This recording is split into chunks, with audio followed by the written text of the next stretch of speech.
Ya, assalamualaikum warahmatullahi wabarakatuh. Saya di sini akan mempresentasikan free convection time temperature variation heating. Ya, praktikum ini berisi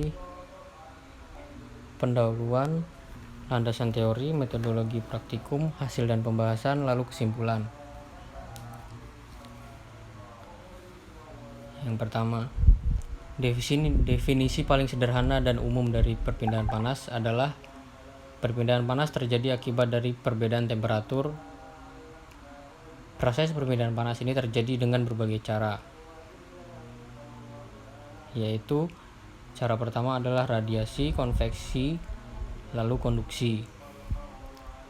Yang pertama, pengertian dari radiasi. Radiasi merupakan perpindahan panas akibat suatu permukaan pada temperatur tertentu yang memancarkan energi dalam bentuk gelombang elektromagnetik. Yang kedua, konveksi. Konveksi adalah perpindahan panas yang terjadi antara permukaan dan fluida yang bergerak ketika berada pada perbedaan temperatur. Yang ketiga, konduksi. Konduksi merupakan perpindahan panas yang terjadi karena melintasi sebuah media. Praktikum ini dilakukan untuk mengetahui karakteristik proses perpindahan panas konveksi alami. Selanjutnya, tujuan. Tujuan dari praktikum kali ini adalah dapat merangkai dan mengoperasikan peralatan free and forced convection. Yang kedua, mengenal dan memahami komponen-komponen peralatan free and forced convection beserta fungsinya. Yang ketiga, dapat memahami fenomena fisik perpindahan panas konveksi alami. Yang keempat, untuk mengetahui karakteristik sesungguhnya proses perpindahan panas konveksi alami. Landasan teori pengertian konveksi. Konveksi merupakan perpindahan kalor lewat zat penghantar yang disertai dengan perpindahan bagian-bagian zat tersebut. Zat penghantarnya di sini biasanya digunakan berbentuk zat cair serta zat gas.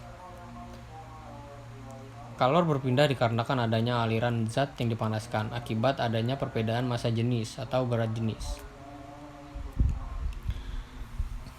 Konveksi dapat diklasifikasikan menjadi konveksi alami dan konveksi paksa.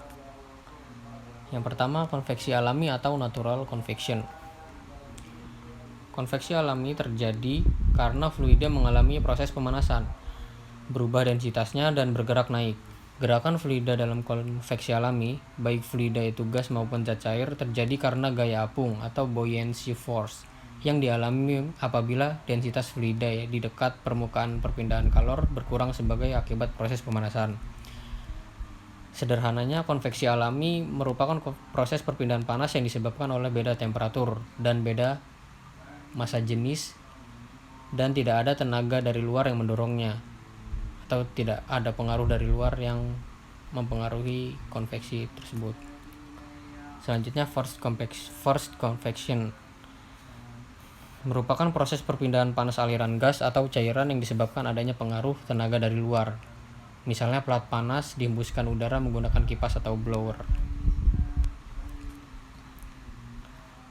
Selanjutnya, terdapat persamaan pada praktikum modul 1. Yang pertama, persamaan laju perpindahan panas atau Q sama dengan H kali A dikali delta T, di mana Q sama dengan laju perpindahan panas konveksi, H merupakan koefisien perpindahan panas konveksi, A merupakan luas penampang, dan delta T adalah perubahan atau perbedaan temperatur. Selanjutnya ada persamaan daya listrik yang masuk dengan W sama dengan V dikali I dengan satuan watt.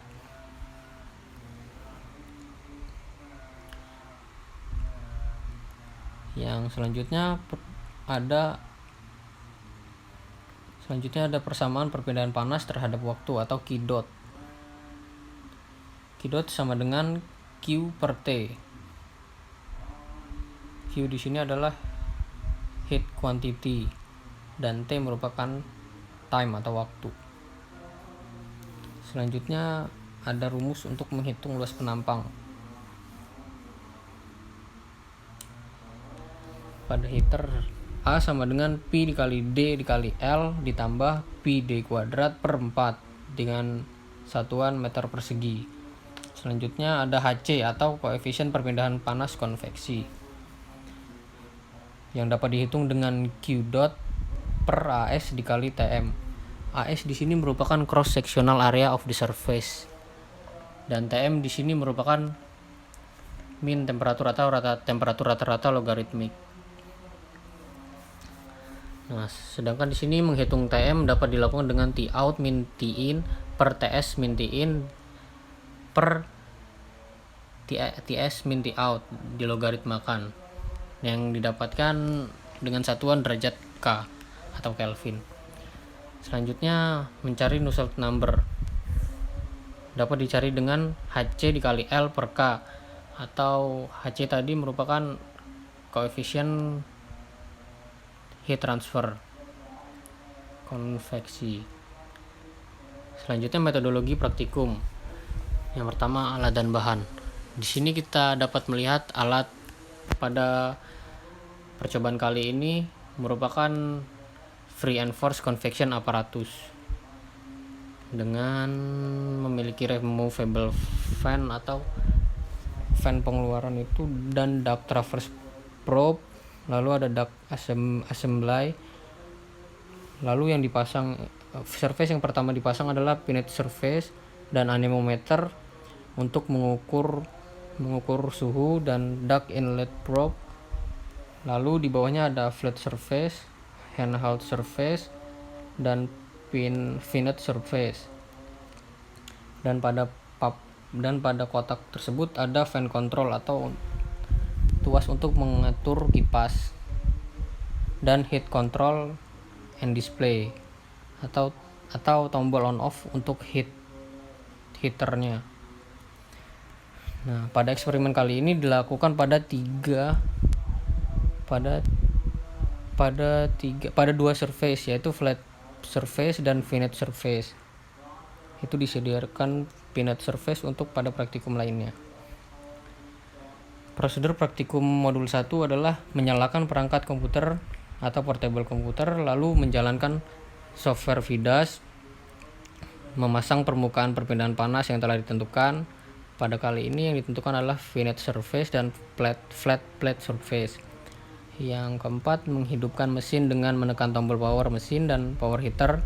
Yang kelima, menjalankan program VIDAS dengan mengklik start, lalu mengatur power heater hingga mencapai 15 watt dan mencatat temperatur dengan interval waktu 30 second selama 360 second dengan cara klik record data. Pada praktikum kali ini dilakukan power heater yaitu 15 watt dan 25 watt.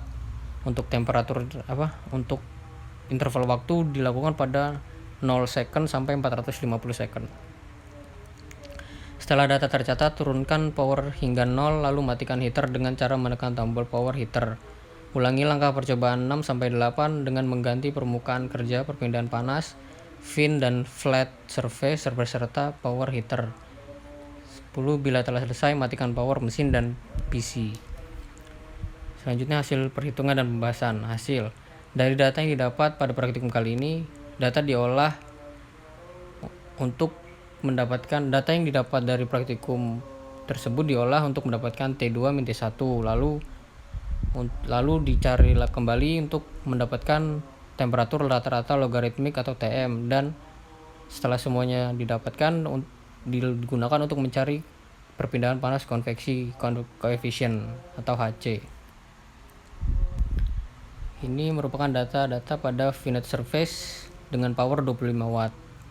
Bisa dilihat pada T2 surface dan T3 outnya semakin lama semakin memanas. Yang ini fin surface pada 15 watt.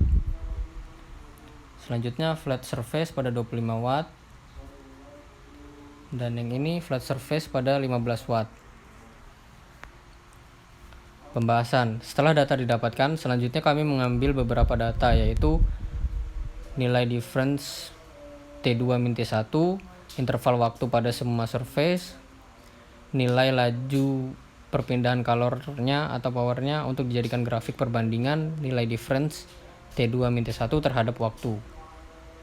Ya, di sini dapat kita lihat grafik perbandingan difference terhadap waktu dengan power 25 watt. Yang hijau di bawah merupakan finite surface dan yang di atas merupakan flat surface. Nah, dapat dilihat bahwa finite surface lebih rendah temperaturnya daripada flat surface. Yang selanjutnya ada grafik terhadap waktu pada 15 watt. Tetap saja finite surface lebih sedikit daripada flat surface lebih rendah. Finite surface lebih rendah daripada flat surface. Lalu ini perbandingan variasi surface terhadap temperatur tertinggi pada power 25 watt. Jadi di flat surface didapatkan 457 derajat Celcius. Di finite surface didapatkan 34,4 derajat Celcius. Yang ini pada power 15 watt. Di flat surface kita dapatkan 44,2 derajat dan di finite didapatkan 26 derajat. Kesimpulan yang didapat pada praktikum kali ini, nilai difference T2-1 dan temperatur rata-rata logaritmik atau TM berbanding lurus terhadap waktu dan power mesin. Jadi semakin lama waktu dan semakin besar powernya, nilai yang didapatkan akan semakin besar. Yang kedua, flat surface memiliki nilai koefisien perpindahan panas konveksi atau Hc yang lebih besar daripada finite surface. Yang ketiga, nilai koefisien perpindahan panas konveksi Hc berbanding terbalik dengan waktu, tapi berbanding lurus dengan power mesin. Semakin besar power mesinnya, semakin besar yang didapatkan koefisien perpindahan panas konveksinya.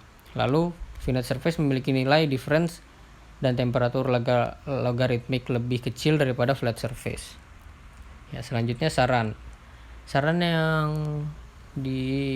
yang saya berikan pada kali ini adalah praktikan harus datang tepat waktu agar praktikum dapat berjalan sesuai dengan jadwal. Praktikan harus fokus dan teliti pada pengambilan data. Lalu praktikan harus mempersiapkan semua yang dibutuhkan. Dan sebenarnya praktikan harus tidak boleh main-main. Ya, sampai sini saja presentasi dari saya Muhammad Julizar pada praktikum modul 1 heat transfer pada free and forced convection time temperature variation pada perlakuan heating. Saya ucapkan terima kasih. Mohon maaf apabila ada kesalahan. Assalamualaikum warahmatullahi wabarakatuh.